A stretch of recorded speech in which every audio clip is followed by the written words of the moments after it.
Hello बच्चों, आप सभी का हार्दिक स्वागत है एक बार फिर से एक नए वीडियो में। बच्चों, अगर तुम क्लास 10th में हो और 2025-26 में अर्धवार्षिक परीक्षा देने वाले हो तो तुम्हारे लिए हम लेके आए हैं विषय विज्ञान का वायरल क्वेश्चन। हूबहू तुम्हें इसी तरह के प्रश्न पूछे जाएंगे। तो वीडियो काफ़ी इम्पोर्टेंट होने वाला है, तो वीडियो को शुरू से अंत तक देखना। तो चलिए बच्चों, शुरू करते हैं। तो पहला क्वेश्चन तुम्हें दिया गया है यहाँ पे। थोड़ा सा जूम कर देता हूँ ताकि तुम्हें अच्छे से दिखे। तो पहला क्वेश्चन तुम्हें यहाँ पे पूछा है बच्चों, जब लोहे पर नमी और ऑक्सीजन का प्रभाव होता है तो कौन सी प्रक्रिया होती है। तो लोहे पे नमी और ऑक्सीजन की प्रभाव को क्या कहते हैं, हम लोग जंग लगना कहते हैं। तो ऑप्शन ए पे दिया हुआ है जंग लगना, तो ऑप्शन ए इसका राइट आंसर हो जाएगा, जंग लगना। अब आते हैं बच्चों क्वेश्चन नंबर सेकंड पे। तो क्वेश्चन नंबर सेकंड पे पूछा गया बच्चों, CH3COOH का सामान्य नाम क्या है। तो इसका सामान्य नाम क्या होता है, इसका सामान्य नाम होता है एसिटिक अम्ल। अब आते हैं ऑप्शन पे। ऑप्शन ए पे दिया हुआ है साइट्रिक अम्ल, बी पे दिया हुआ है एसिटिक अम्ल। तो एसिटिक अम्ल इसका राइट आंसर हो जाएगा। अब आते हैं बच्चों क्वेश्चन नंबर 3 पे। तो बच्चों क्वेश्चन नंबर 3 पे तुम्हें पूछा गया है, परावर्तन में आपतन किरण, परावर्तित किरण और अभिलंब किस तल में होते हैं। तो तुम्हें पता होना चाहिए बच्चों, परावर्तन में आपतन किरण, परावर्तित किरण और अभिलंब एक ही तल पे होते हैं। अब ऑप्शन चेक करते हैं। ऑप्शन ए पे दिया हुआ है किसी भी तल में, ऑप्शन बी पे दिया हुआ है एक ही तल में। तो कौन सा ऑप्शन सही हो जाएगा, ऑप्शन बी, यानी कि एक ही तल में होते हैं। अब आते हैं बच्चों क्वेश्चन नंबर 4 पे। तो बच्चों क्वेश्चन नंबर 4 में तुम्हें पूछा गया है, निकट दृष्टि दोष को सुधारने के लिए किस लेंस का उपयोग होता है। निकट दृष्टि यानी कि वस्तु क्या सामने वाले चीज़ें को नहीं देख पाती है पर दूर की चीज़ें को देख पाता है। तो इसका कौन सा लेंस उपयोग होगा। पहला दिया हुआ उत्तल लेंस, बी अवतल लेंस, सी अवतल दर्पण, डी उत्तल दर्पण। पहली बात तो दर्पण होगा नहीं, अब तुम्हें देखना है उत्तल या फिर अवतल। तो इसका राइट आंसर हो जाएगा ऑप्शन नंबर बी, यानी कि अवतल लेंस का उपयोग करते हैं हम लोग निकट दृष्टि दोष सुधारने के लिए। अब आते हैं बच्चों क्वेश्चन नंबर 5 पे। तो बच्चों क्वेश्चन नंबर 5 में तुम्हें पूछा है, इंद्रधनुष बनने का मुख्य कारण क्या है। ऑप्शन ए केवल परावर्तन, ऑप्शन बी केवल अपवर्तन, ऑप्शन सी अपवर्तन और परावर्तन दोनों, ऑप्शन डी विवर्तन। तो इसका राइट आंसर हो जाएगा क्वेश्चन नंबर 5 का अपवर्तन और परावर्तन दोनों। अब आते हैं बच्चों क्वेश्चन नंबर 6 पे। क्वेश्चन नंबर 6 में तुम्हें पूछा गया है बच्चों, जैव प्रक्रम में श्वसन की क्रिया से किस गैस का उत्सर्जन होता है। Option A oxygen, B carbon dioxide, C nitrogen, D hydrogen. तो कौन सा गैस उत्सर्जन होता है बच्चों, कार्बन डाइऑक्साइड।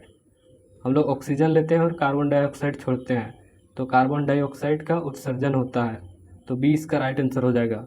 अब आते हैं बच्चों क्वेश्चन नंबर 7 पे।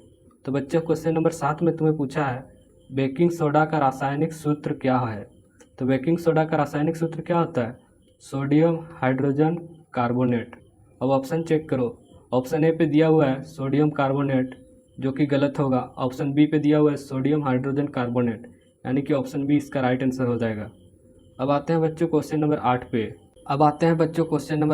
तो बच्चों क्वेश्चन नंबर 8 पे तुम्हें पूछा है, आँखों में दूर की वस्तु साफ और पास की धुंधली दिखाई देने की समस्या क्या कहलाती है। तो तुम्हें पता है बच्चों, दूर की वस्तु साफ दिखाई देती है और सामने की वस्तु धुंधली दिखाई देती है, तो इसको हम लोग क्या कहते हैं, दूरदृष्टि कहते हैं। तो ऑप्शन बी इसका राइट आंसर हो जाएगा, दूरदृष्टि दोष। अब आते हैं बच्चों क्वेश्चन नंबर 9 पे। तो बच्चों क्वेश्चन नंबर 9 पे तुम्हें पूछा है, प्रकाश का अपवर्तन सबसे अधिक किस रंग का होता है। तो तुम्हें पता है बच्चों, भीप गेयर होता है, भीप गेयर। तो इसमें सबसे ज़्यादा अपवर्तन किसका होता है, वी, यानी कि वायलेट का। और वायलेट को हम लोग इंग्लिश में क्या कहते हैं, बैगनी। तो सबसे अधिक अपवर्तन किसका होगा, बैगनी का, यानी कि ऑप्शन डी इसका राइट आंसर हो जाएगा। अब आते हैं बच्चों क्वेश्चन नंबर 10 पे। तो बच्चों क्वेश्चन नंबर 10 में तुम्हें पूछा गया है, पाचन तंत्र में प्रोटीन का पाचन कहाँ प्रारंभ होता है। ऑप्शन ए मुख्य, ऑप्शन बी अमाशय, ऑप्शन सी छोटी आंत, ऑप्शन डी बड़ी आंत। तो इसका राइट आंसर हो जाएगा बच्चों ऑप्शन बी, यानी कि आमाशय से शुरू होता है प्रोटीन का पाचन। अब आते हैं बच्चों क्वेश्चन नंबर 11 यानी कि लघु उत्तरीय प्रश्न, जो कि तुम्हारा 1 मार्क्स का है, 1 मार्क्स का पूछे जाएगा तुम्हें। तो यहाँ पे पहला क्वेश्चन पूछा गया है बच्चों, रासायनिक अभिक्रिया में ऊष्मा उत्सर्जन होने पर उसे क्या कहते हैं। तो रासायनिक अभिक्रिया में हीट उत्पन्न होता है, उसे हम लोग क्या कहते हैं, ऊष्माक्षेपी अभिक्रिया। तो ऊष्माक्षेपी अभिक्रिया इसका राइट आंसर हो जाएगा। अब आते हैं बच्चों क्वेश्चन नंबर 2 पे। तो बच्चों अभी तक चैनल को सब्सक्राइब नहीं किए हो तो चैनल को सब्सक्राइब कर दो और वीडियो को लाइक कर दो और दोस्तों के साथ शेयर कर दो। इसी तरह के प्रश्न तुम्हें पूछा जाएगा, तो वीडियो को अंत तक देखो। तो क्वेश्चन नंबर 2 में पूछा गया बच्चों, नींबू में पाए जाने वाले मुख्य अम्ल कौन सा होता है। तो नींबू में कौन सा अम्ल होता है, सिट्रिक अम्ल। तो इसका राइट आंसर हो जाएगा साइट्रिक अम्ल। अब आते हैं बच्चों क्वेश्चन नंबर 3 पे, जहाँ पे तुम्हें पूछा है प्रावर्तन का पहला नियम क्या लिखिए। तो प्रावर्तन का पहला नियम क्या होता है, आपतन कोण और प्रावर्तन कोण बराबर होती है, यानी कि एंगल आई बराबर एंगल आर बराबर होती है। अब आते हैं बच्चों क्वेश्चन नंबर 4 पे। तो बच्चों क्वेश्चन नंबर 4 में तुम्हें पूछा है मानव नेत्र में लेंस का आकार कौन नियंत्रित करता है। तो कौन नियंत्रित करता है, सिलियरी मांसपेशियाँ। अब आते हैं बच्चों क्वेश्चन नंबर 5 पे। तो बच्चों क्वेश्चन नंबर 5 पे तुम्हें यहाँ पे पूछा है श्वसन क्रिया का मुख्य उद्देश्य क्या है। तो श्वसन क्रिया का मुख्य उद्देश्य होता है ऊर्जा उत्पन्न करना। तो इसका राइट आंसर हो जाएगा ऊर्जा उत्पन्न करना या फिर प्राप्त करना। अब आते हैं बच्चों क्वेश्चन नंबर 16 पे, यानी कि ये क्वेश्चन तुम्हारा कितना हो जाएगा, लघु उत्तरीय प्रश्न है, तो यह तुम्हारा 2 से 3 मार्क्स का पूछा जाएगा। तो बच्चों इसका भी आंसर देखते हैं। तो यहाँ पे तुम्हें एक पहला क्वेश्चन पूछा गया है बच्चों, गैल्वेनाइजेशन क्या है। तो इसका उत्तर हो जाएगा लोहे को जंग से बचाने के लिए उसकी सतह पर जस्ता की परत चढ़ाने की प्रक्रिया को गैल्वेनाइजेशन कहते हैं।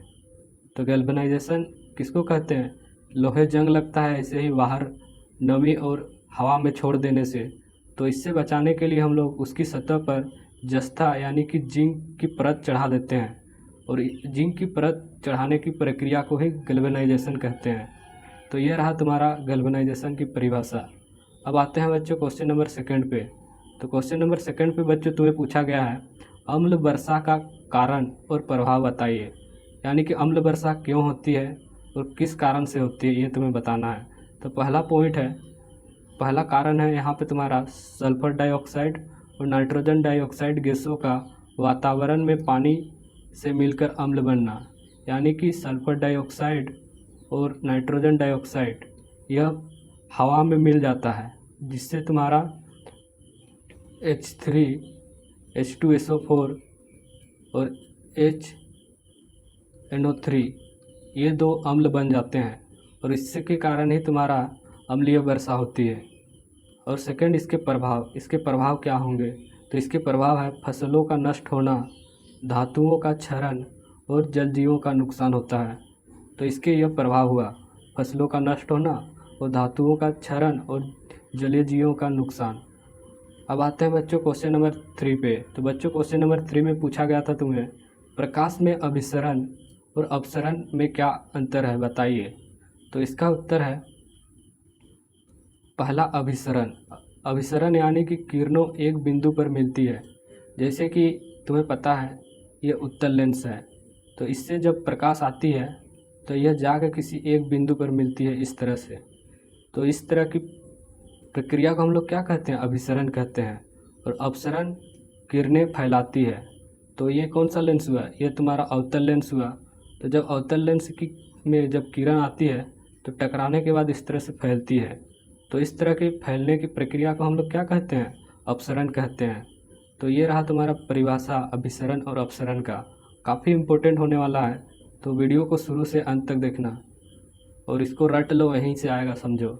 अब आते हैं बच्चों क्वेश्चन नंबर 4 पे। तो बच्चों क्वेश्चन नंबर 4 में तुम्हें पूछा है मानव नेत्र में रेटिना का कार्य क्या है।